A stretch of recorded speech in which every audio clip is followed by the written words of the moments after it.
नमस्कार दोस्तों, आप सभी लोगों का स्वागत है न्यू राज क्लासेस में। आज हम संधारित्र संयोजन का समांतर क्रम में तुल्य धारिता का व्यंजक प्राप्त करने जा रहे हैं। देखिए दोस्तों, समांतर क्रम में संधारित्रों की तुल्य धारिता का व्यंजक किस प्रकार प्राप्त किया जाता है। यहाँ पर एक चित्र बनाया हुआ है दोस्तों। आप देखेंगे तीन संधारित्र C1 और C2 और C3 बिंदु ए और बिंदु बी के बीच जोड़े गए हैं। इन संधारित्रों का तुल्य धारिता क्या होगी। तो देखिए दोस्तों, किस तरीके से हम इसको परिभाषित करेंगे। संधारित्र C1 की प्रथम प्लेट को और संधारित्र C2 की प्रथम प्लेट को, इसी प्रकार संधारित्र C3 की प्रथम प्लेट को बिंदु ए से और संधारित्र C1 की द्वितीय प्लेट को और C2 की द्वितीय प्लेट को और इसी प्रकार संधारित्र C3 की द्वितीय प्लेट को बिंदु B से जोड़ दिया जाता है। अर्थात हम कह सकते हैं इस प्रकार के संयोजन में प्रत्येक संधारित्र की प्रथम प्लेट को बिंदु A से और द्वितीय प्लेट को बिंदु B से जोड़ दिया जाता है। ठीक है दोस्तों, अब देखेंगे इस प्रकार के क्रम में प्रथम संधारित्र C1 की प्रथम प्लेट पर Q1 आवेश, संधारित्र C2 की प्रथम प्लेट पर Q2 आवेश और संधारित्र C3 की प्रथम प्लेट पर Q3 आवेश जाता है। क्योंकि समांतर क्रम में जो है आवेश का परिमाण अलग अलग होता है और आवेश का दिशा जो है विपरीत होती है। देखिए दोस्तों, ये पॉइंट ए को किसी विद्युत स्रोत से या इलेक्ट्रिक सोर्स से हम कनेक्ट कर देते हैं। जैसे से किसी इलेक्ट्रिक स्रोत से या विद्युत स्रोत से जोड़ा जाता है या बैटरी से जोड़ा जाता है तो हमारे बैटरी से Q चार्ज निकलता है। जैसे पॉइंट बैटरी से Q चार्ज निकलता है और पॉइंट ए के आगे जैसे इस पॉइंट पर आता है तो ये Q चार्ज 3 डायरेक्शन में डिवाइड हो जाता है। मान लेते हैं बैटरी से Q चार्ज निकला है, ये टोटल Q चार्ज इस डायरेक्शन में Q1 डिवाइड हुआ और इस वाले डायरेक्शन में Q2 डिवाइड हो जाता है और इस वाले डायरेक्शन में Q3 चार्ज डिवाइड हो जाता है। अर्थात हम कह सकते हैं बैटरी का टोटल चार्ज तीनों संधारित्र में अलग अलग पहुंचता है। तो अब जो है प्रत्येक संधारित्र का विभवांतर समान रहता है। समांतर क्रम में लगे तीनों संधारित्र में की प्लेटों के मध्य विभवांतर का मान समान होता है, जबकि आवेश का मान भिन्न भिन्न होता है। अर्थात हम निकालेंगे प्रथम संधारित्र। यहाँ पे देखिए दोस्तों, संधारित्र C1 की प्लेटों के मध्य कुल आवेश Q1 बराबर C1B, क्योंकि हमारा विभवांतर समान है और संधारित्र प्रथम संधारित्र की धारिता C1 है, इसलिए इसी प्रकार संधारित्र C2 पर आवेश बराबर Q2 है बराबर धारिता C2 इंटू पोटेंशियल डिफरेंस विभवांतर B है। अब निकालेंगे संधारित्र C3 पर आवेश। तो संधारित्र C3 पर आवेश Q3 है, Q3 बराबर हो जाएगा संधारित्र C3 की धारिता C3 into potential difference B। अब जो है आवेश संरक्षण के नियमानुसार बैटरी का कुल आवेश बराबर, यानी कि Q बराबर Q1 plus Q2 plus Q3 होता है। अब यहाँ पर जो है बैटरी का या परपथ का जो टोटल चार्ज है वो हमारा Q है और इस परपथ की टोटल धारिता वो C है और टोटल पोटेंशियल डिफरेंस या विभवांतर B है। तो Q बराबर C इंटू B बराबर Q1 का वैल्यू डालेंगे C1B प्लस Q2 की वैल्यू पुट करेंगे। Q2 की वैल्यू कितनी है C2B प्लस Q3 की वैल्यू पुट करेंगे और Q3 की वैल्यू कितनी है C3B। यहाँ पे देखिए बच्चों, CB बराबर B कॉमन मिल रहा है तो B को हम कॉमन ले लेंगे। तो हमारे पास क्या बचेगा C1 plus C2 plus C3 bracket close. तो B से भी कैंसिल हो जाएगा। तो finally C equal to C1 plus C2 plus C3 आएगा। इस प्रकार समांतर क्रम में संधारित्र की तुल्य धारिता का व्यंजक प्राप्त हो जाता है, अर्थात C बराबर C1 plus C2 plus C3। चलिए आइए दोस्तों, अब हम प्रैक्टिस करेंगे संधारित्र के संयोजन के क्वेश्चंस के ऊपर। यहाँ पे कुछ क्वेश्चंस होंगे, उनकी हम तुल्य धारिता को फाइंड करेंगे। देखिए दोस्तों, हमारे सामने एक डायग्राम बना हुआ है, इसमें 4 संधारित्र को जोड़ा गया है। तो इसमें इस डायग्राम की हमें तुल्य धारिता ज्ञात करनी है। देखिए दोस्तों, पहला C1 वैल्यू दे रखा है, C1 इक्वल टू है 100 पिकोफैरेड, और C2 इक्वल टू दे रखा है 200 पिकोफैरेड, और C3 की वैल्यू दे रखी है 200 पिकोफैरेड। इसी प्रकार C4 का वैल्यू दे रखा है 100 पिकोफैरेड। 1 पिको की वैल्यू बच्चों होती है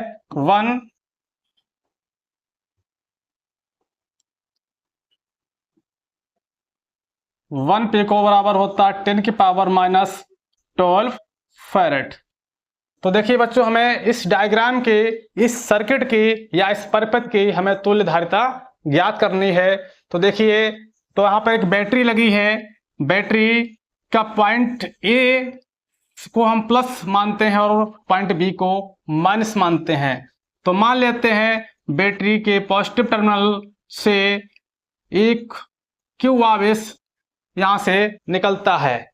तो हमारा बैटरी है, बैटरी का टोटल पोटेंशियल बी है, तो मानते हैं उसका चार्ज टोटल क्यू होगा। इसलिए पॉइंट ए से टोटल चार्ज क्यू यहां से निकलता है, और इस पॉइंट पर देखिए दोस्तों, ये एक पॉइंट क्या है, जंक्शन है। तो ये आवेश जो है, हमारा चार्ज है, ये डिवाइड हो जाता है। मान लेते हैं क्यू चार्ज इस डायरेक्शन में Q1 जाता है और इस वाले डायरेक्शन में Q2 जाता है। इससे पहले की क्लास में हम पढ़ चुके हैं, श्रेणी क्रम में आवेश का मान समान होता है, जबकि समांतर क्रम में आवेश का मान भिन्न भिन्न होता है। देखिए बच्चों, हमारा श्रेणी क्रम होता है, श्रेणी क्रम में आवेश समान होता है, बट पोटेंशियल डिफरेंस डिफरेंट होता है। जबकि समांतर क्रम में आवेश भिन्न भिन्न होता है, पोटेंशियल डिफरेंस समान होता है।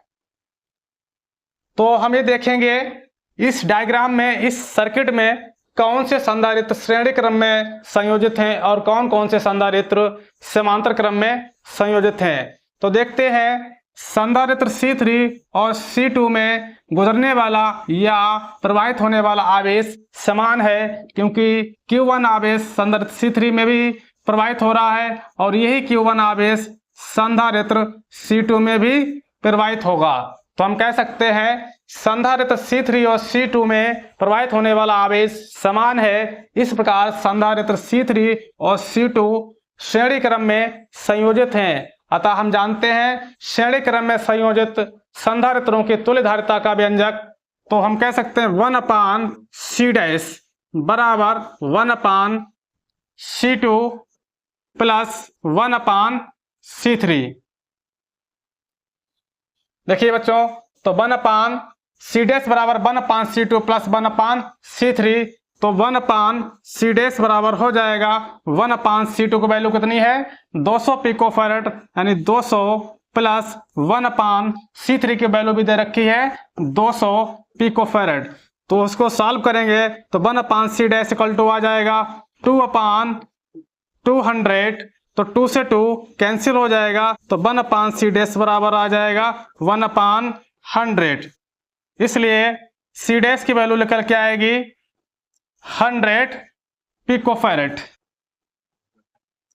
तो हमने C डैश की वैल्यू को ज्ञात कर लिया है। अब इसका जो दूसरा डायग्राम बनेगा, यहाँ पे हम देखेंगे जो संधारित्र C2 और C3 जो कनेक्ट थे, उसकी जगह पर एक संधारित्र C डैश लगा हुआ है। अब इस संधारित्र C डैश और C1 देखते हैं किस क्रम में हो जाएंगे, ये हो जाएंगे समांतर क्रम में। देखिए किस तरीके से,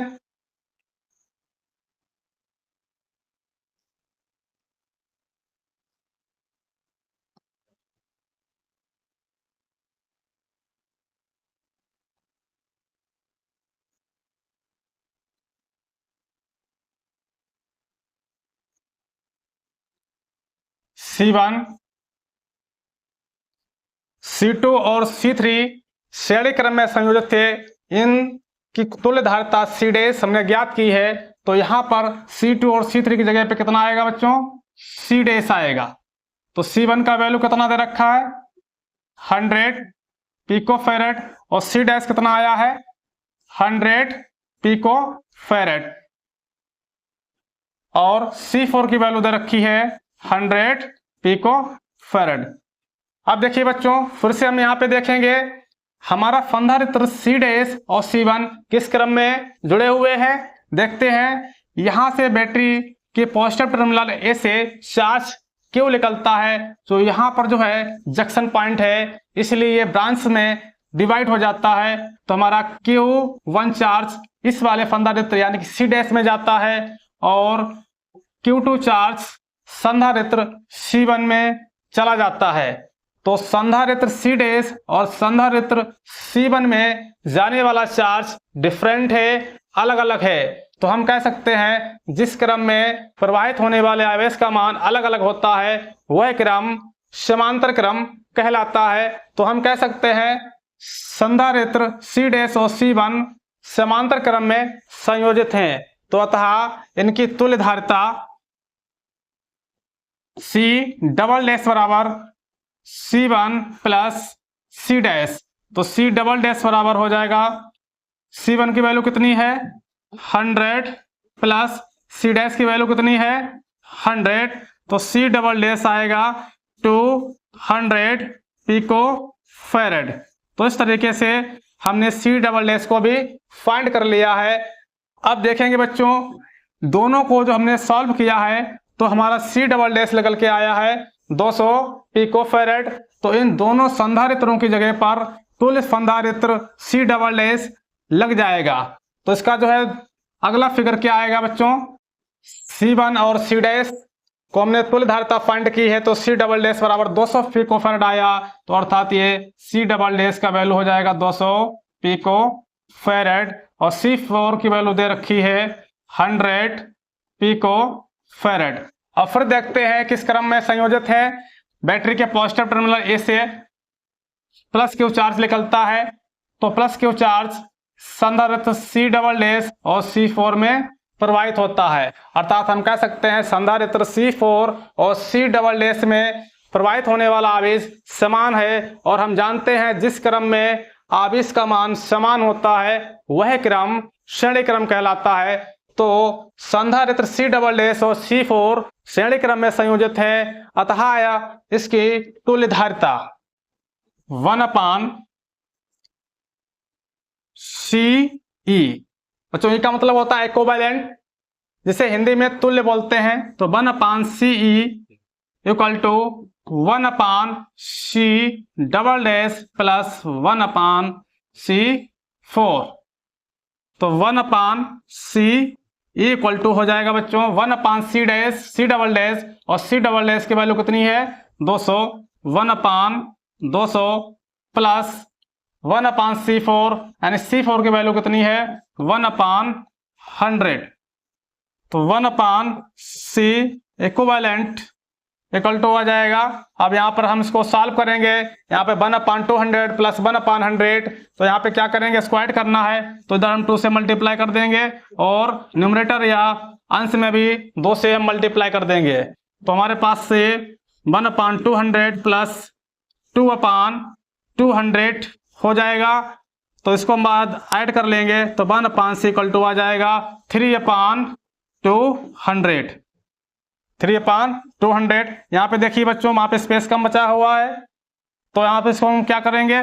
पलट देंगे, हर को अंश में अंश को हर में। तो C इक्वल टू आ जाएगा 200/3 पिकोफैरेड। तो हमारा इस सर्किट का, इस परिपथ का जो तुल्य धारिता आएगी वो कितनी आएगी बच्चों? 200/3 पिकोफैरेड। तो उम्मीद है इस क्वेश्चन को जो है समझने का प्रयास किया होगा आप लोगों ने। इस तरीके से और भी क्वेश्चंस हैं जिसको आप लोग करेंगे, और एक और क्वेश्चन है जिसको हम सॉल्व करने जा रहे हैं। देखिए, जैसे कि यहाँ पे एक चित्र बना हुआ है, इस चित्र में जो है 6 संधारित्र को संयोजित किया गया है और प्रत्येक संधारित्र की धारिता 1 माइक्रोफैरड है। तो देखिए इस चित्र में बिंदु ए और बिंदु बी के बीच हमें तुल्य धारिता का व्यंजक प्राप्त करना है। तो देखिए दोस्तों किस तरीके से बिंदु ए और बिंदु बी के बीच विभिन्न प्रकार की धारिताओं के ये संधारित्र संयोजित हैं, तो उनकी तुल्य धारिता किस तरीके से हम ज्ञात करेंगे। चलिए देखते हैं। मान लेते हैं बिंदु और ए और बी के बीच एक बैटरी कनेक्ट हुई है, जैसे इस तरीके से यहाँ पे प्लस लगा लिया है, प्लस टर्मिनल हो गया बैटरी का, और ये बैटरी का निगेटिव टर्मिनल हो गया है। तो बैटरी के पॉजिटिव टर्मिनल से मान लेते हैं क्यू आवेश निकलता है और ये आवेश पॉइंट ए पर पहुंचता है। पॉइंट ए पर से ये आवेश आगे की ओर जैसे बढ़ता है तो जो संधारित्र C1 है यहां पर प्रवाहित होने वाला टोटल आवेश हमारा Q होगा, जबकि संधारित्र C2 में आवेश जैसे ही Q पहुंचता है तो डिवाइड हो जाता है, क्योंकि इस पॉइंट पर ये जंक्शन पॉइंट है। जैसे ही हमारा आवेश Q यहाँ पे पहुंचेगा तो यहाँ पे जंक्शन पॉइंट है, तो Q आवेश का कुछ परिमाण इस दिशा में जाएगा और इसका शेष परिमाण इस दिशा में चला जाता है। अर्थात हम कह सकते हैं जंक्शन पर हमारा चार्ज दो भागों में डिवाइड हो जाएगा, क्योंकि यहाँ पे दो ब्रांचेस हैं। तो मान लेते हैं इस वाले C2 संधारित्र में Q1 आवेश जा रहा है और C3 वाले संधारित्र में Q2 आवेश जा रहा है। तो बताइए बच्चों, संधारित्र C2 और C3 किस क्रम में संयोजित हैं? तो हम जानते हैं जिस क्रम में आवेश का मान भिन्न भिन्न होता है वह क्रम समांतर क्रम कहलाता है। तो संधारित्र C2 और संधारित्र C3 समांतर क्रम में संयोजित है, तो अतः इनकी तुल्य धारिता, तो तुल्य धारिता बच्चों कैसे निकालेंगे?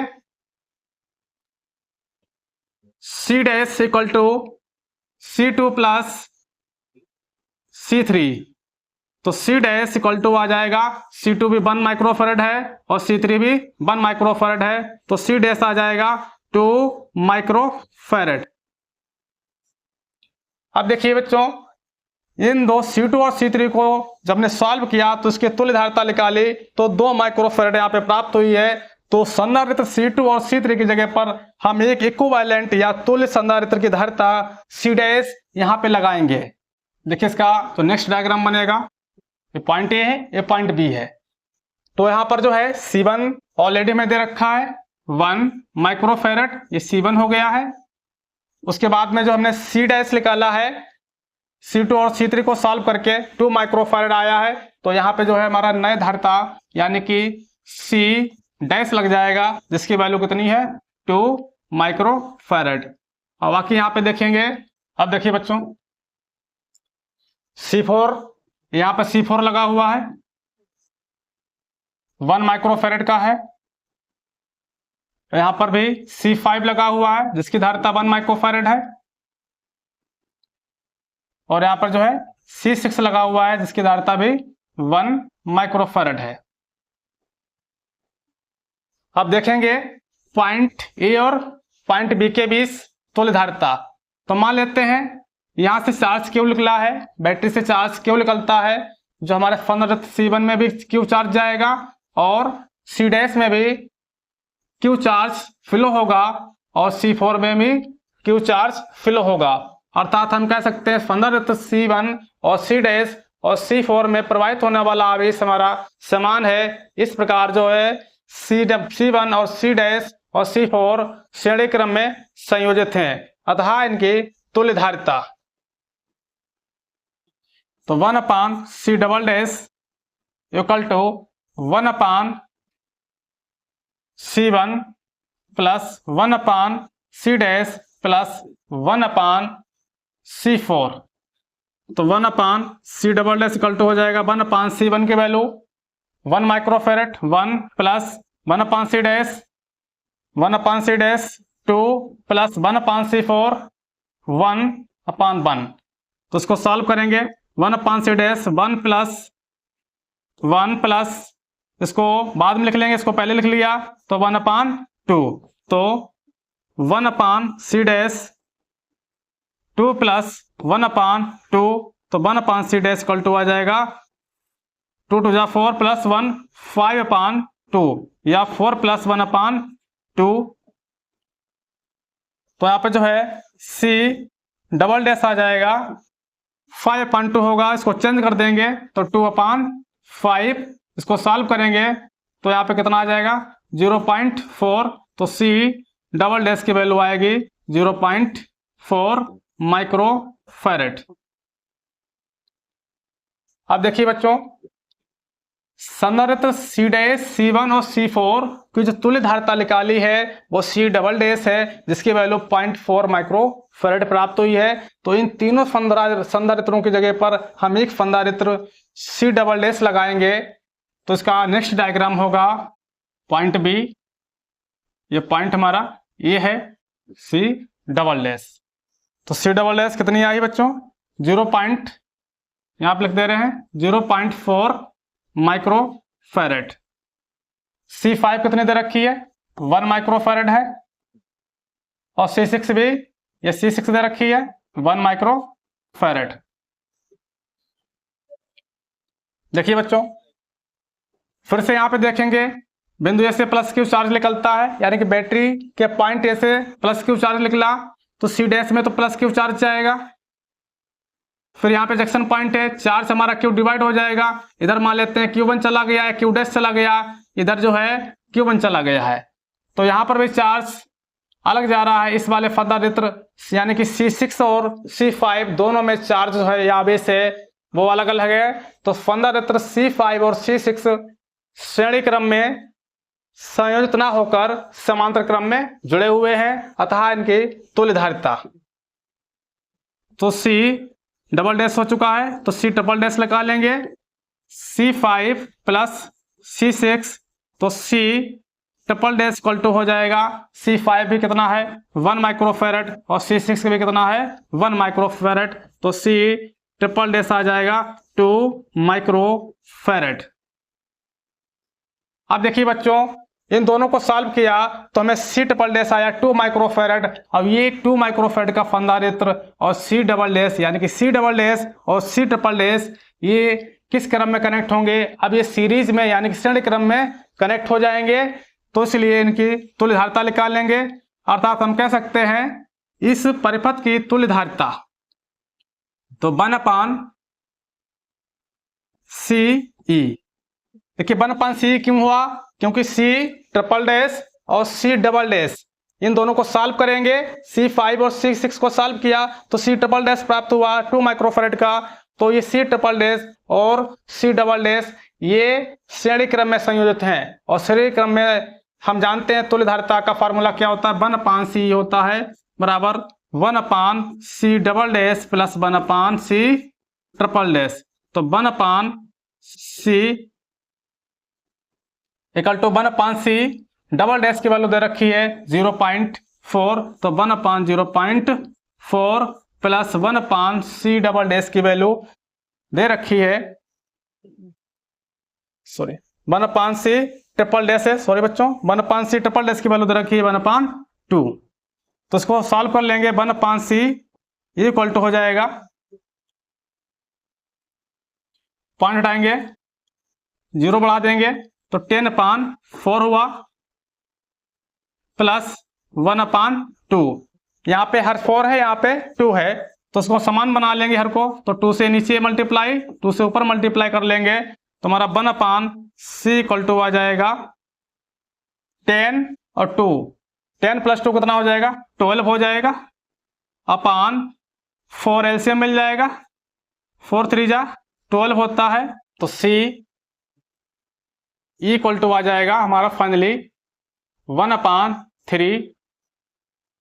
तो CE इक्वल टू हो जाएगा, डिवाइड कर देंगे तो यहाँ पे कितना आएगा बच्चों 3.3 माइक्रो फैरेड।